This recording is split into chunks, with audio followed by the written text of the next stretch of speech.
Welcome aboard. It's time for another episode of Sales Pipeline. So grab your board.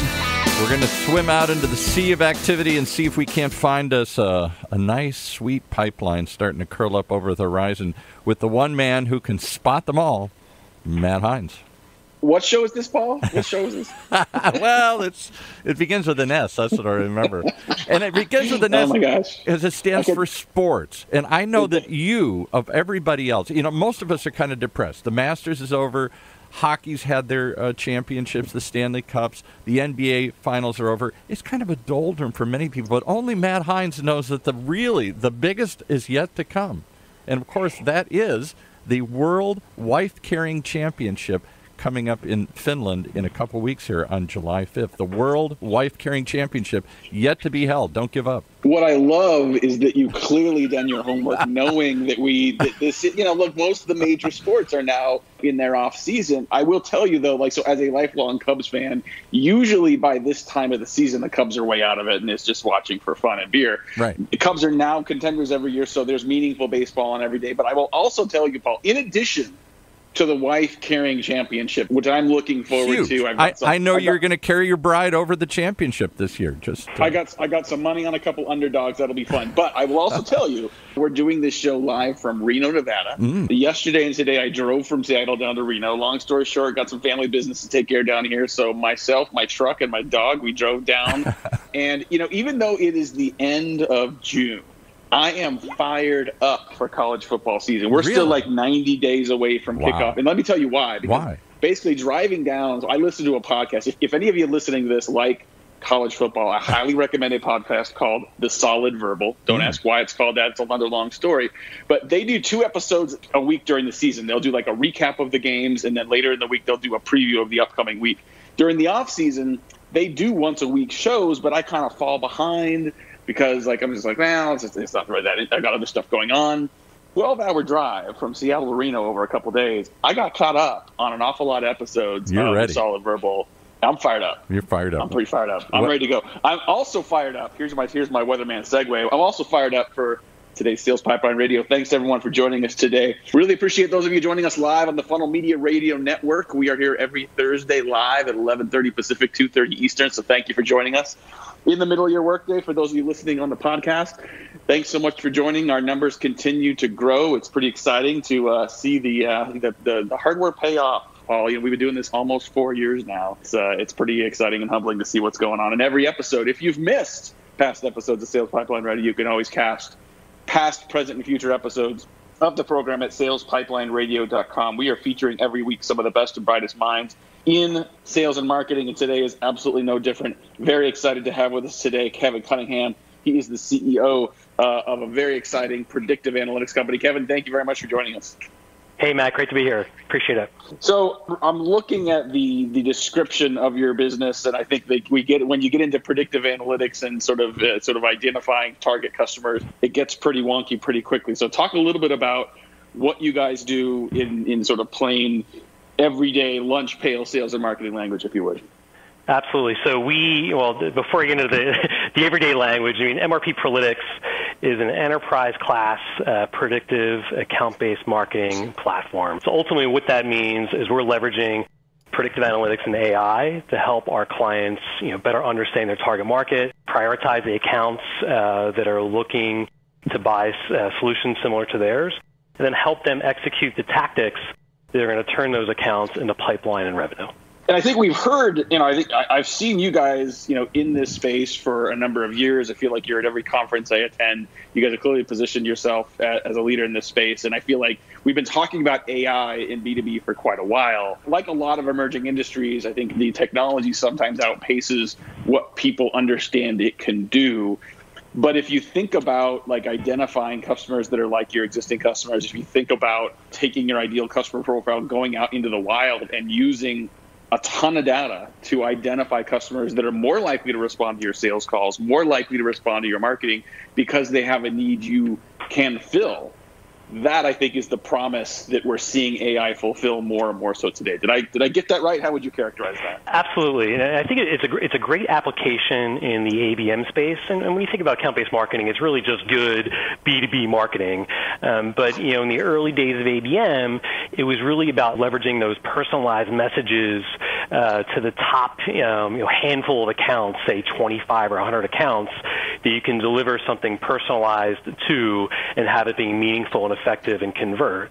And I think what AI and predictive has allowed us to do is scale ABM to the entire target market. So instead of just your top 25 accounts, it can be the top 10,000, because ultimately, with AI, you're understanding, what are those prospects, what are they consuming, what are they interested in, where are they in the process, and then be able to customize the messaging through those ABM tactics. They're going to really drive conversion. Well, I think there's, if we get down to what predictive is doing in B2B sales and marketing, it isn't solving a new problem. The idea of finding prospects that are ideal for your solution has been around for a long time. I think the challenge has been we are either imprecise in how we try to identify those prospects, or we're using data that doesn't give us a complete picture. And so I think the value of using artificial intelligence, in my mind, to look at a lot more data that has been available to companies before to make more accurate decisions. I mean, not only are you more precise in how you're identifying prospects, but I think there usually is also a greater efficiency and velocity in the sales and marketing process because you have a better match as well, is there not? 100%. So you're able to shorten the whole process of getting a prospect in the pipeline by using predictive in the right way. And you're exactly right in terms of the data that's out there. And I think there's a lot of confusion around that, where there's intent data sources, and a lot of there's some talk of intent is really better than predictive. And really it's an ingredient in the predictive process, right? It's one of those data sources that's going to help you drive and understand where a customer is in the buyer journey. But there's also other ways to uncover that as well, whether the visits to your website, what you already know about them in your CRM and marketing automation systems, and just the responses you're getting from the marketing tactics that you're leveraging.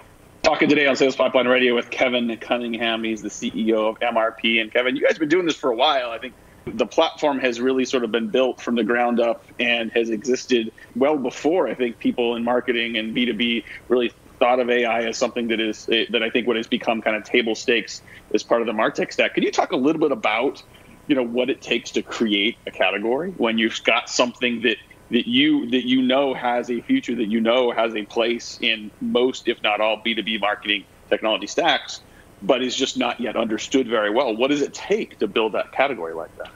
Well, I think a lot of it is just time and results, right? So we've been in business for 17 years, and in that time, 17 years ago, AI and predictive wasn't really talked about a lot in B2B marketing, but we've always been a data-driven marketing organization. We've always looked at, trying to provide results to our customers, but also learn from those results, and where we didn't have success, to make the next program better. So we've been evolving this and iterating over the past 17 years, and instead of just, making improvements quarter over quarter as we launch new programs with our clients, we're able to do that dynamically in real time through our platform. So just being able to scale that and leverage this information that we've built over the last 17 years and get it down to that real-time engagement where we find an opportunity, we find somebody who's in market, we can react a lot quicker than some of our competitors. So give me an example of what that looks like, because I think there's those that understand immediately when you describe what you have, the application of it, and there's those that maybe aren't thinking about the problem in the way that you are. So if you've got a prospect, and I know the market has clearly opened up over the last sort of 12, 18 months for predictive and AI in B2B marketing tech stacks.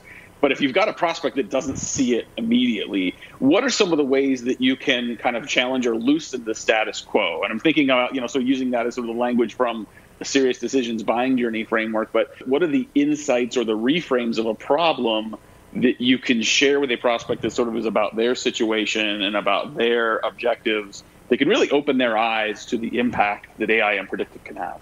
When we show them the analytics that come from our platform, I think it really drives it home. So there's two main things. One, we're able to show them their target market in terms of the Serious Decisions demand waterfall. So we can show them who's active, who's engaged, all the way down to prioritize and qualified demands, and that's customizable based on their specific needs. The other area is really looking at over time where their prospects are engaging with their content, both the content that's coming from their marketing efforts or just consumption that's going on the internet and other sources. So being able to show how these things interact with each other. When you see that consumption and place a display ad, how does that increase engagement? How does an email increase engagement? And all the way through to an inside sales touch, trying to get all those tactics together and show how that increases pipeline. You mentioned that this has particular applicability with account-based marketing efforts, which I would expect that it would. Talk a little bit about what that looks like, and maybe give us, you don't have to name names, but give some examples of how some of your customers have benefited from AI on the ABM front. For us, Predictive and ABM have always gone hand in hand. So ABM is all about targeting the best prospects in your market with the right message at the right time, really personalizing what you're delivering to that prospect in the way that they engage. Predictive is just a great way to automate that process, to dynamically prioritize your target market, dynamically personalize the messaging that you're leveraging with those prospects to something that they're going to react to, what they're specifically in market for. And, we've always, since we launched Prelytics 5 years ago, we've always talked about leveraging that predictive platform in conjunction with account-based marketing. And we've seen great results with a lot of our clients, some of the biggest names in technology like Dell, SAP, IBM, and HP. I think the benefit there is even bigger, because I think when you think about ABM, account-based marketing, we're identifying accounts that are most important to us, that we think we have the best likelihood to sell to. And our limit on who's involved in that program may be tied to the economics of what it takes to bring them on board, right? It's not just how much does marketing cost, it's what is the acquisition worth. And part of the function of that equation is looking at what conversion rate do I think I'm going to get on people I'm talking to get engaged in a conversation? What conversion rate do I think I'm going to get people willing to talk to those that are truly qualified? What I'm seeing, and I'm curious to get your perspective on this as well, what I'm seeing is that predictive analytics is improving the effectiveness of targetability. So those conversion rates end up getting better. So when your conversion rates get better, your acquisition costs get lower, and therefore you can apply predictive analytics, you can apply ABM to quote-unquote smaller organizations, sort of smaller enterprise mid-market, and improve acquisition rates and velocity there. Have you seen customers doing that as well? 100%. And that's our main thing is helping our customers improve that conversion rate to pipeline.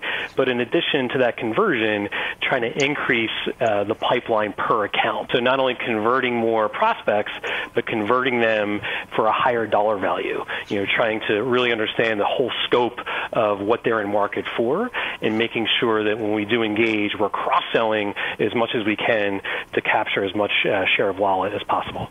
Love it. Well, we're going to have to take a quick break here, pay some bills. We'll be back with more from Kevin Cunningham. He's the Chief Executive Officer, CEO of MRP. We're going to be talking more about predictive analytics, the overall space, and not only what it's like to create a category, but then when other people decide that's a category worth playing as well, how do you differentiate in a crowded market and much more. We'll be right back on Sales Pipeline Radio.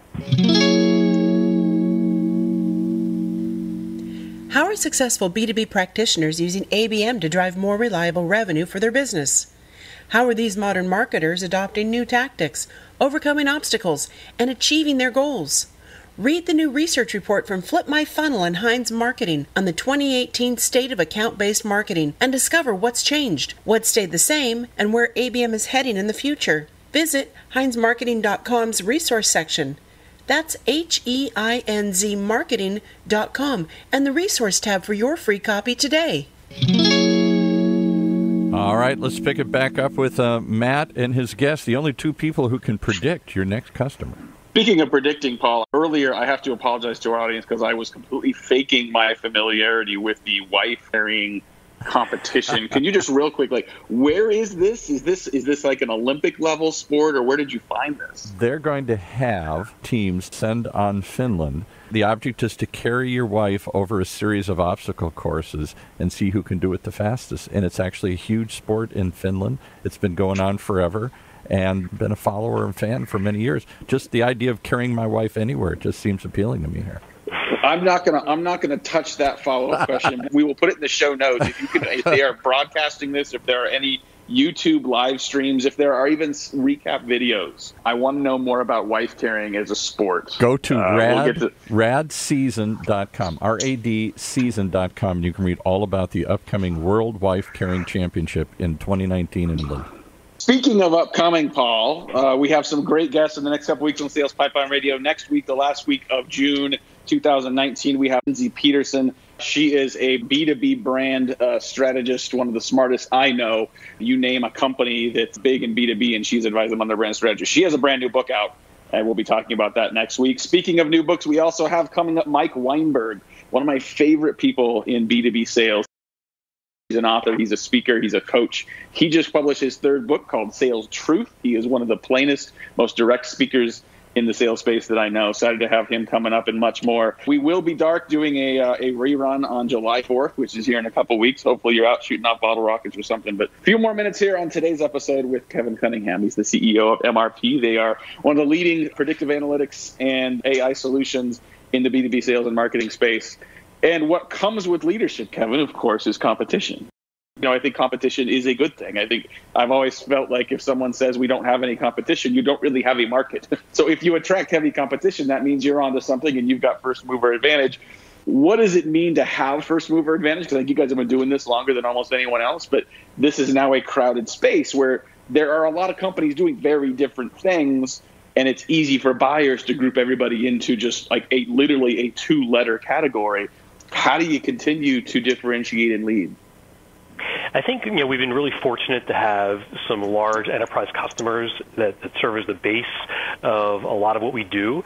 So we're able to really, innovate with those clients and make sure that what we're doing is cutting edge. And if it's successful for them, we're able to leverage that success with other companies, even other industries, but then down into the mid-market. But I think having, those large global players and be able to prove out, what we can do, have the performance where we're showing the ROI, that we're showing the scale, it gives us repeat business with those large customers and helps us, like I said, grow into the mid-market too, Matt. Yeah, enormous validation, obviously, having some of those big guys that believe in you and continue to work with you. How do you, in a category that some people say like AI means a lot of things to a lot of people, what are some of the tactics that you've used to really sort of define your place in the market? I think there's a lot, and I think the answer to this would be interesting to a lot of people that themselves in the MarTech space are involved in subcategories, looking at traditional tools like, PR and analysts, but also looking at other means of, creating not just awareness, but also real clarity and definition. What's worked for you guys? What are things you might be able to share with others? Well, I think, for us, it's really being able to apply what we're selling, to ourselves. So MRP leverages for its own internal marketing everything that we sell as part of our Customer One initiative. But I think where we're different with Predictive and AI is our application of our models through the tactics that we execute for our clients as well. So that's really where we see the proof. We're able to prove it out in, the display programs that we deliver, the content syndication, the inside sales qualification that we do. We're able to show, hey, when you leverage MRP Prolitics as part of your inside sales, we're able to show lift. We're able to show that higher conversion rate and then also the higher pipeline amount per opportunity. And I think by having that real-time loop of showing where it worked and where it didn't work, it helps make our models smarter. And I think that's a real differentiator, being able to marry both the predictive engine with the ABM execution that we do for our clients. What surprised you about growing and running this business? I think, you've got a long history in your career of being a successful consultant with a number of different organizations. And, you've now, been, running MRP or been at MRP now for 17 plus years. What's something that surprised you about that journey that you think might be, advice or caution or inspiration for others doing the same thing? I think it's amazing how much the business has evolved in those 17 years. From day one, Matt, we were always focused on, driving opportunities to convert in the pipeline for our clients. But the way that we do that now is a lot different than it was 17 years ago. I mean, the tools and the technology that are available have just changed so much, and the ability to leverage multiple tactics and leverage a huge mix to show that conversion and attribution. It's incredible. So I think the main thing is just really, paying attention to your clients, paying attention to what they need and how their needs are changing. And I think if we keep evolving with those changing needs, we'll continue to grow into the next 17 years of business. And you're not just leading sort of a successful, growing organization. You've invested in the community as well and become a part of the community. As a long-term member of the Chamber of Commerce in Philadelphia, as a board of trustees for multiple organizations. Why is that important to you? Why is it important to sort of diversify where you spend your time and to give back in some of those areas? Yeah, I mean, I think it's important to really be part of the community, right? So we're our office is based in downtown Philadelphia, our headquarters. There's a lot of great things happening in the city, but there's a lot of challenges as well. And it's great to be able to volunteer to help with some of those challenges and just improve the community that we're all a part of. No, that's great. We just got a couple more minutes here to wrap up with Kevin Cunningham, and appreciate him joining us today, the CEO of MRP, doing some amazing things in the predictive and AI space. Where do you see this going? I think, I've talked to a number of vendors and people both that are customers of AI solutions and vendors, and some have expressed frustration in the slow adoption from beyond early adopters of this market. I don't think this is one of those, quite frankly, it's kind of like, ABM. I think the ABM technology space has seen a little bit of a slow, maybe a bit of a sort of trough of disillusionment. But the frothiness from customers, the need for the solution shows no sign of slowing down. Is it blocking and tackling and doing more of the right things in the organization? Is it a continued evolution of the product? How do you continue to lead and innovate from this point moving forward? So for us, it's all about, it is some of those boring blocking and tackling, right? Like, some of it is data management, making sure that you have the right structure in place that you can ingest, all these different sources of intelligence from a variety of places, on making sure that if Coca-Cola is your prospect, you have one version of the truth for Coca-Cola in your database.